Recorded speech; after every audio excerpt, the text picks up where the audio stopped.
I recently put up a post on my YouTube community area asking what tips you would like to see. So this tip today is all about the release, because it was a really interesting question of asking about when to release the golf club, because this player feels like he's kind of forgotten the when and the how on how to release the golf club, as a result it's costing him a lot of shots on the irons. Now at the moment there's a lot of talk about different release patterns through impact. It's kind of, at the moment, the kind of new sexy way of playing and releasing the golf club is to allow the body to to encourage the golf club to get back to neutral, and the better that you rotate through the golf ball, the more likely you are to get the club back to neutral and back to square at impact. And it's something that I've coached a lot on the YouTube channel, talking mainly about the way kind of Pete Cowan coaches his plays. We use a lot of the ground forces and the body's movement from once we've loaded the shoulders to allowing the club to kind of work down. And once it's working down on this particular path, we're then using the body to release the club, because we're using the body to then rotate to the target, hips, shoulders, as the club works down into the ground, and those forces together can and will release the golf club back to square at impact. Now, what is really important to kind of state is not every golfer has the physical capabilities, the flexibility, or even the kind of the skill level / awareness to be able to do that. It's a really hard method of releasing the golf club. It's actually something that I've worked on, gone away from, come back to, gone away from. It's a really difficult release pattern to understand and to get. But the theory behind it is if you get better at rotating your body, you're using your bigger muscles to help you release the golf club at impact. As I've mentioned, it's very difficult for every single golfer to be able to do that. Now, I actually come from an era of coaching where we were always taught, once you get to the top of the backswing, drop the club in the slot, hips out to the target, and release the golf club. And that's how you'd kind of, in the slot, swing to the right, roll the hands, get your draw. That's my era of golf. And you know what? That's how I play. I do get to the top of the backswing. I don't kind of bump across anymore, but I allow the club to work back down. And once I've dropped the club into the slot, I do release, and you will always see me with quite a vicious release through the golf ball. But that's how I square the face up, and that is how I draw the golf ball. And that's not wrong, and depending on some coaches, it's not right as well.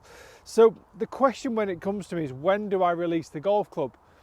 You release the golf club at the very fastest point of impact, which is a very difficult thing to be able to control. I would challenge any single golfer on the planet at full speed to then say to themselves, release it now. Not going to happen. Before you've even thought about releasing it, it's too late. So the key fundamental in all of this is trying to figure out what's the best release pattern for your golf swing. Now, one of the best drills, and I use this one a lot, it's a very simple drill. It's an old school method, feet together. And the reason why we do feet together is because it doesn't allow the body weight to move from side to side. It doesn't encourage any lateral movement or weight shift or hip bump or anything like that. It also encourages more of the upper body movement. So it encourages the rotation of the shoulders, and it encourages the rotation of the chest. So I often just say, right, you know what, swing this golf club 9 o'clock to 3 o'clock. Okay, still allow your legs to move, but you've got the feet together, so you've got a lot less stability, so you're going to naturally slow your movements down. But I want you to really focus on the rotation of the body, the upper body. Turn your back to the target, or chest back to you guys there, allowing the golf club to work at that 9 o'clock position. And it's important that the 9 o'clock position isn't behind your body. So we're keeping the arms out in front of the chest at all times. So the hands at setup, the relationship between hands and chest is you're already there. Okay? If I turn to my right, I'm there. If I turn towards the target, I'm there. That's where I want to finish. So we're trying to build the relationship here between the hands during the setup and maintaining that throughout the golf swing, throughout the half golf swing, I should say, because once you get to the top of the swing, obviously your hands are not in front of your chest. So this little drill here just encourages you to work the golf club from a 9 o'clock to 3 o'clock and just swing through.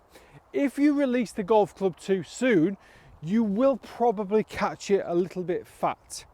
If you release the golf club a little bit too late, you'll probably thin or top the ball. So the ball will give you feedback based on the quality of your release. So again, if I take that setup again, that last one wasn't a great strike, to be fair.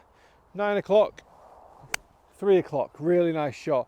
The ball now has gone straight down my target line, and I know that the release was correct because nine times out of 10, where this thing points at impact, the ball will start. So because we're swinging it a lot slower, we've got more chance of being able to understand where this was pointing at the moment of impact. The last one, well, the last two, to be fair, the club was pointing straight at impact. First one I did release it a little bit early and I caught it fat. So what this drill is doing overall is keeping your body working together. Very, very simple drill, feet together, 9 o'clock to 3 o'clock on the way through. Now, if you're a golfer that wants to be able to control the release with the club because of the way your body's moving, then what you can do for this sort of drill is just try and feel that your lower body as well, you can make the stance a bit wider for this. You've got to try and really feel that your lower body now is guiding out towards a target way before the club gets to the golf ball. So you want to really feel like your hips are at least 45 degrees past the golf ball at the moment of impact. And as a result of that, your chest is going to be 20, 30 degrees past the golf ball at impact. And then the hands are coming in last. So your lower body has to win the race back to the golf ball and go past the golf ball before the moment of impact. That's how you're starting to build up the feeling of the upper of the body dictating where the club goes. Now, to go right back to the initial question on this video, when do I release? My short answer, I can't tell you exactly when to release. What we have to try and figure out is timing, okay? And that's why these two drills are amazing. One of the things that stuck with me, and I learned this years ago, and it's something that stuck with me because I just answer every question. I answer that question every single time with my students like this. This golf club right now, okay? Toe of the club is up. Toe of the club is up, okay? As I come down, I hit the golf ball where the toe of the club is up. So that club head there has moved 90 degrees, okay? It's followed the arc and it's rotated 90 degrees. When I go through to this point, the toe of the club is also up. It's rotated another 90 degrees. That's 180 degrees of rotation from here to here. I'm no mathematician, but if my golf swing moves at a third of a second or 2/3 of a second, whatever it is, and the golf club is moving at 180 degrees between 2 points within that 2/3 of a second, who on earth can control the moment that you need to feel like you're releasing the club? You can't do it. The only way you can do it is through drills, is through understanding the face control, okay? And when you can understand face control, that's when you can start to marry up the movements and the movement patterns within your body. You can't focus on how this head is controlled at impact just by using your hands. This is where the body comes in, because the body's a bigger muscle. My body moves a hell of a lot slower than the club head, or a hell of a lot slower, okay? And it always will. So by trying to understand how the body's moving, by understanding how the rotation is, but by understanding the movement patterns through impact here of my bigger muscles, I've got more chance of being able to control that golf ball, which is barely moving. Okay, that golf club, sorry, it's not barely moving, it's moving at a ridiculous rate. So straight away, ball popped out, lovely and straight, and happy days. Out the middle-ish of the face, and it's gone absolutely arrow straight. So it's really, really important that you're using your body and your movement to encourage the release of the club head. Now, I mentioned at the start of the video about the teaching methods of coaches like Pete Cowan, who very much talk about the forces and using ground force, and that's great for, I think, a certain golfer. It doesn't necessarily have to be a high level golfer. It doesn't have to be a tour pro or a low amateur golfer. I think a lot of mid to high handicappers also still use the same theory, because there is a lot of fantastic theory surrounding it. What it does take is a lot more repetition, certainly some physical understanding of what you're trying to do with your body to encourage the club to get back into the neutral position.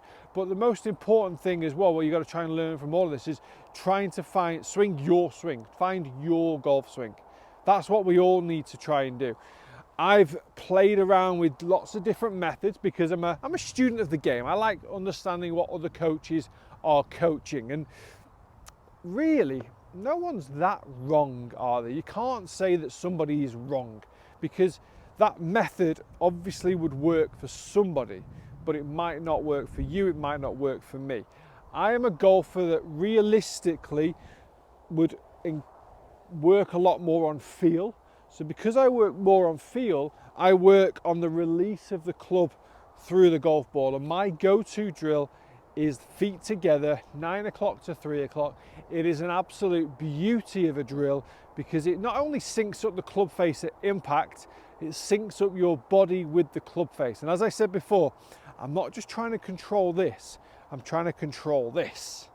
And this dad body is getting bigger, so it's more difficult to control it. So if I can control my body, I've got more chance of controlling the club.